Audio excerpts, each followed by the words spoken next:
सीलमपुर की लड़कियां बेटी हो गईं, लेकिन इससे पहले वे बूढ़ी हुई थीं। जन्म से लेकर 15 साल की उम्र तक उन्होंने सारा परिश्रम बूढ़ा होने के लिए किया। 15 साला बुढ़ापा, जिसके सामने 60 साला बुढ़ापे की वासना विनम्र होकर झुक जाती थी और जुग जुग जियो का जाप करने लगती थी। यह डॉक्टर मनमोहन सिंह और M0T0V0 के उदय से पहले की बात है।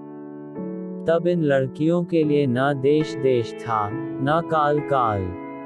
ये दोनों दो कूल्हे थे, दो गाल और दो छातियां। बदन और वक्त की हर हरकत यहाँ आकर मांस के एक लोथड़े में बदल जाती थी और बंदर के बच्चे की तरह एक तरफ लटक जाती थी।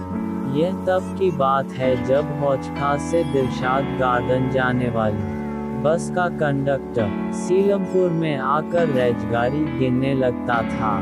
फिर वक्त ने करवट बदली। सुष्मिता सेन मिस यूनिवर्स बनी और ऐश्वर्या राय मिस वर्ल्ड, और अंजलि कपूर जो पेशे से वकील थी, किसी पत्रिका में अपने अर्धनग्न चित्र छपने को दे आईं। और सीलमपुर शाहदरे की बेटियों के गालों, कूल्हों और छातियों पर लटके मांस के लोथड़े सप्राण हो उठे।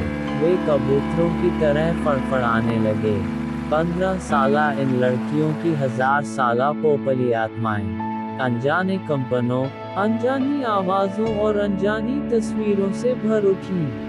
और मेरी ये बेडौल पीठ वाली बहनें बुजुर्ग वासना की विनम्रता से, घर की दीवारों से और गलियों चौबारों से एक साथ तटस्थ हो गईं। जहां उनसे मुस्कुराने की उम्मीद थी, वहां वे स्तब्ध होने लगीं। जहां उनसे मेहनत की उम्मीद थी, वहां वे यातना कमाने लगीं।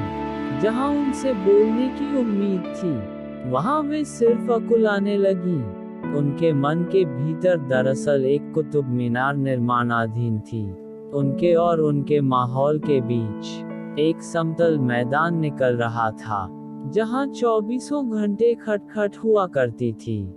यह उन दिनों की बात है जब अनिवासी भारतीयों ने अपनी गोरी प्रेमिकाओं के ऊपर हिंदुस्तानी दुल्हनों को तरजीह देना शुरू किया था, और बड़े बड़े नौकरशाहों और नेताओं की बेटियों ने अंग्रेजी पत्रकारों को चुपके से बताया था कि एक दिन वे किसी न किसी अनिवासी के साथ उड़ जाएंगी, क्योंकि करियर के लिए यह जरूरी था।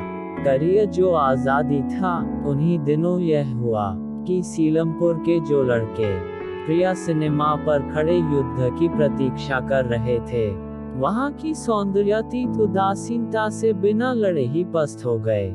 चौराहों पर लगी मूर्तियों की तरह समय उन्हें भीतर से चाट गया और वे वापसी की बसों में चढ़ लिए।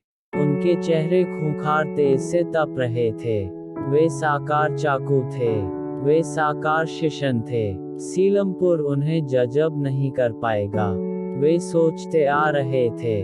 उन्हें उन मीनारों के बारे में पता नहीं था जो इधर लड़कियों की टांगों में तराश दी गई थी, और उस मैदान के बारे में जो उन लड़कियों और उनके समय के बीच जाने कहां से निकल आया था। इसलिए जब उनका पांव उस जमीन पर पड़ा जिसे उनका स्पर्श पाते ही धसक जाना चाहिए था, वे ठगे से रह गए। और लड़कियां हंस रही थीं। वे जाने कहां की बस का इंतजार कर रही थीं और पता नहीं लगने दे रही थी कि वे इंतजार कर रही हैं।